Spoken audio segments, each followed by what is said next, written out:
Hello everyone, very good morning. स्वागत है आप सभी का आपके YouTube channel the exam tutorial पर।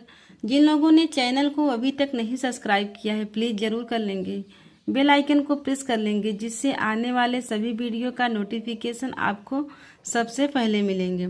हमारी मुख्य सेविकाएं बहनें कैसी हैं? उम्मीद है कि आप लोग उम्मीद से भी ज़्यादा बहुत अच्छी होंगी, स्वस्थ होंगी, मस्त होंगी और अपनी तैयारी बहुत अच्छे से कर रही होंगी। जैसा कि मुख्य सेविका सिलेबस के अकॉर्डिंग हम लोग 60 नोट्स के रूप में तैयार कर रहे हैं। आज का टॉपिक है गर्भधारण और गर्भावस्था। गर्भधारण और गर्भावस्था से संबंधित कुछ महत्वपूर्ण तथ्य हैं जिसको हम लोग देखेंगे और यह हमारे एग्जाम के दृष्टि से बहुत ही इम्पोर्टेंट है, जिससे यहाँ से 2 क्वेश्चन 4 क्वेश्चन आपको तो मिल ही जाएंगे। तो चलिए देखते हैं गर्भधारण और गर्भावस्था। और एक चीज़ आप लोग और करिएगा कि आप लोग भी एक अपनी पतली सी कॉपी बना लीजिए, उसमें अपना हमारे साथ ही अपना नोट्स तैयार करते चलिए। इससे क्या होगा कि एग्ज़ाम के टाइम में रिवीजन करने में बहुत हेल्प होगी। आप लोग जल्दी जल्दी रिवीजन करके एग्ज़ाम में जा सकती हैं। चलिए देखते हैं गर्भधारण और गर्भावस्था। ग्रामीण क्षेत्रों में महिलाएं पीका विकार में चाक या मिट्टी खाना पसंद करती हैं।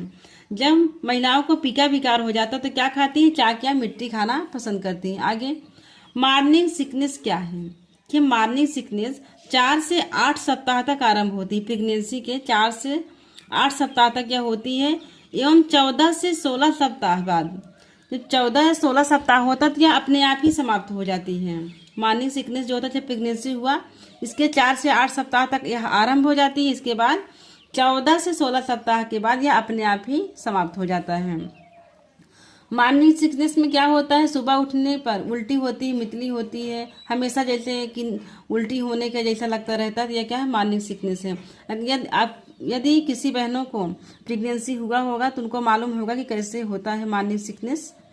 चलिए आगे देखते हैं। आप लोग अपने ऊपर इसको रियलाइज किया करिए, महसूस किया करिए कि कैसे हुआ था। जैसे जब हमारी प्रेगनेंसी हुई थी तो किस किस तरह से मॉर्निंग सिकनेस हुआ था, तो वहाँ से आप कोरिलेट करेंगी तो आपको तैयारी करने में बहुत हेल्प होगा, आपको यह एग्जाम तक याद रहेगा। और जिन बहनों को अभी ऐसा नहीं हुआ तो वो लोग ऐसे ही अपना समझ लें, उनके लिए भी कोई वो नहीं है, वो भी अपना याद कर लें। 4 से 8 सप्ताह तक आरंभ होती है और 14 से 16 सप्ताह बाद समाप्त हो जाती है। और इसे सुबह उठने के बाद मितली जैसा महसूस होता है, उल्टी होती है, खाना खाने के बाद उल्टी जैसा महसूस होता है, तो ये सब क्या है? मॉर्निंग सिकनेस है। आगे देखते हैं नासोफैरिंजियल म्यूकोसा। नासोफैरिंजियल म्यूकोसा में क्या होता है? रक्त परिसंचरण बढ़ जाता है, रक्त परिसंचरण अधिक होता है। इसके फलस्वरूप क्या होता है? नाक से खून आने की संभावना रहती है। अभी क्या है? नासो यहाँ से कोरिलेट कर सकती है, नासो से संबंधित है कि नाक से खून आने की संभावना रहती है, यह नाकोफैरिंजियल है। आगे लीनिया नाइग्रा में क्या होता है? उदर के मध्य भाग में होता है। यह कहाँ होता है? यह उदर के मध्य भाग में होता है। यह कब आरंभ होता है? यह प्रेगनेंसी के दूसरे तिमाही में ही नजर आने लगती है। यह डिलीवरी के 1 साल बाद ये रेखा खुद ही गायब हो जाती है। कौन सी? Linea nigra. यह प्रेगनेंसी के दूसरी तिमाही में दिखती है और डिलीवरी के 1 साल बाद यह खुद ही समाप्त हो जाती है। गर्भावस्था में छाती से होते हुए पेट के नीचे तक जाती हुई जो गहरी काली लाइन होती है उसी को लीनिया नाइग्रा कहा जाता है। तो यह कुछ टर्म है, गर्भावस्था गर्भधारण से संबंधित कुछ टर्म है जो हमारे एग्जाम की दृष्टि से बहुत ही इम्पोर्टेंट है, तो इसको हम लोग को देखना बहुत ज़रूरी है। चलिए आगे देखते हैं स्ट्रिया ग्रेविडेरम। अब स्ट्रिया ग्रेविडेरम क्या है? यह नाभि के नीचे पाई जाती है। कहाँ पे? नाभि के नीचे पाई जाती है। यह समानता एडिमा के कारण बनती है। किसके कारण? एडिमा के कारण बनती है। इसमें क्या होता है? स्ट्रेच मार्क है। त्वचा में खिंचाव होने की वजह से क्या होता है? स्ट्रेच मार्क हो जाती है। आगे मेलास्मा या क्लोस्मा क्या है? यह मास्क ऑफ प्रेगनेंसी है। क्या होता है? इसे मास्क ऑफ प्रेगनेंसी कहते हैं।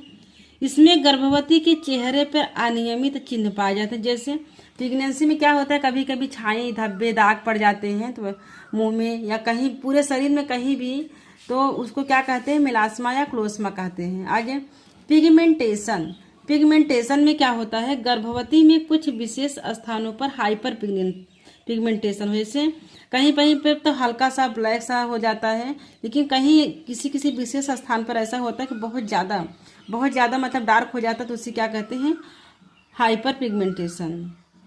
यह एस्ट्रोजन या प्रोजेस्टेरॉन हार्मोन द्वारा MSH मेलेनोसाइट स्टिमुलेटिंग हार्मोन निर्माण को प्रेरित करने के कारण होता है।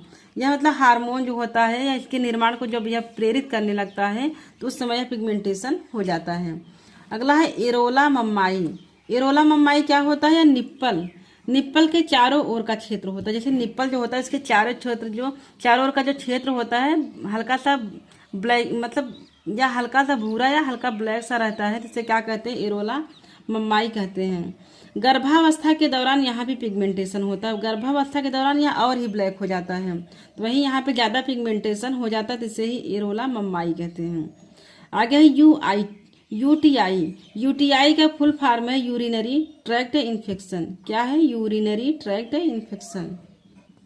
आगे है जैक्यूमिया साइन। जैक्यूमिया साइन क्या है, यह योनि की श्लेष में कला गहरा नीला रंग ग्रहण कर लेती है। यह चैडविक साइन भी कहलाता है। इसे क्या कहते हैं, यह चैडविक साइन भी कहलाता है। आगे है ओसिएंडर साइन। ओसिएंडर साइन में 8वें सप्ताह तक योनि में स्पंदन दर में वृद्धि हो जाती है।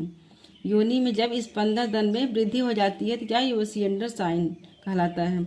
गर्भ के 8वें माह में लेटरल फोर्निसेज पल्सेशन बढ़ जाता है। ओसिएंडर साइन में जब गर्भ धारण का 8वां माह चलता है तो उस समय लेटरल फोर्निसेज पल्सेशन बढ़ जाता है। आगे है गुडल साइन। गुडल साइंस में क्या होता है, गर्भावस्था में ग्रीवा अधिक कोमल क्या होती है, कोमल एवं संवहनी हो जाती है, जिसे क्या कहेंगे, गुडल साइंस। गर्भावस्था के 6 सप्ताह लगभग या 6 सप्ताह के गर्भ में होता है। जब 6 सप्ताह का गर्भ होता है तब यह होता है। आगे पिस्क 6 साइन। पिस्क 6 साइन में क्या होता है, गर्भावस्था का आधा भाग अन्य भाग की तुलना में अधिक दृढ़ महसूस होता है। क्या होता है, अधिक दृढ़ महसूस होता है, यह पिस्क 6 साइन कहलाता है। आगे हैगर्स साइन। हैगर्स साइन क्या होता है, इसमें गर्भाशय का ऊपरी आधा भाग निचले भाग की तुलना में आकार में बड़ा होता है। क्या होता है, आकार में बड़ा होता है। ऐसा यूट्रस के बॉडी वाले भाग में भ्रूण की उपस्थिति के कारण होता है। क्यों होता है, भ्रूण की जो उपस्थिति होती है उसके कारण होता है, जिसे हाइगर्स साइन कहते हैं। कुछ टेस्ट हैं उसको देखेंगे। AIT का फुल फॉर्म है एग्लूटिनेशन इनहाइबिशन टेस्ट, और DAT का फुल फॉर्म है डायरेक्ट एग्लूटिनेशन टेस्ट। आगे है एलाइसा का फुल फॉर्म है एंजाइम लिंक्ड एमिनो सार्बेट असे। UT का है अल्ट्रासोनोग्राफी। IRMA का फुल फॉर्म है यूमिनो रेडियोमेट्रिक असे। आगे गर्भ स्पंदन क्यूकनिंग क्या होता है, यह 12 से 18 सप्ताह में प्रकट होती है। इसे फीलिंग ऑफ लाइफ कहते हैं। क्या होता है, जब महिला प्रेग्नेंट होती है या कोई भी हो, जब प्रेगनेंसी होता है तो 12 से 18 सप्ताह में हलचल सा महसूस होता है पेट में। गर्भवती को हलचल सा मतलब भ्रूण की जो हिलने डुलने की गति अनुभव होता है, तो वही क्या कहलाता है, क्विकनिंग कहलाता है। कि इसमें दिए इसे फीलिंग ऑफ लाइफ भी कहते हैं।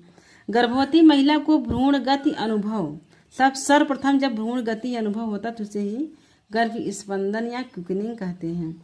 भ्रूण की जो हृदय धड़कन होती है 18 से 20 सप्ताह पर सुनी जा सकती है। भ्रूण की हृदय धड़कन 18 से 20 सप्ताह पर सुनी जा सकती है। अगला है लाइटनिंग क्या होता है, यह 38 सप्ताह पर भ्रूण का जो सिर होता है श्रोणि गुहा में नीचे सरक जाता है। इससे गर्भधारण भी नीचे आ जाता है। गर्भवती को सांस लेने में आसानी होती है। जिससे जब प्रेगनेंसी होती है लगभग जब डिलीवरी होने को आ जाता है तो उसके कुछ सप्ताह पहले ही घर के जो बुजुर्ग लोग हैं बोलते हैं कि जो ऊपर का पेट हो खाली खाली सा हो गया है। क्या होता है, एकदम खाली खाली सा हो गया है। इसमें क्या होता है, बच्चा एकदम नीचे आ जाता है। तो वही है 38 सप्ताह पर भ्रूण का सिर श्रोणि गुहा में नीचे सरक जाता है। इससे गर्भाशय भी नीचे आ जाता है और गर्भवती को सांस लेने में आसानी होती है। आगे है HCG का जो है रोल जो है हमारे प्रेगनेंसी में प्रेगनेंसी में बहुत ही महत्वपूर्ण भूमिका होता है एससीजी हार्मोन का। इसका फुल फॉर्म देखेंगे human chorionic gonadotropin. Human chorionic gonadotropin SCG का फुल फॉर्म है। इसका अणुभार है 36,000 से 40,000 डाल्टन होता है। इसे ग्लाइकोप्रोटीन भी कहते हैं।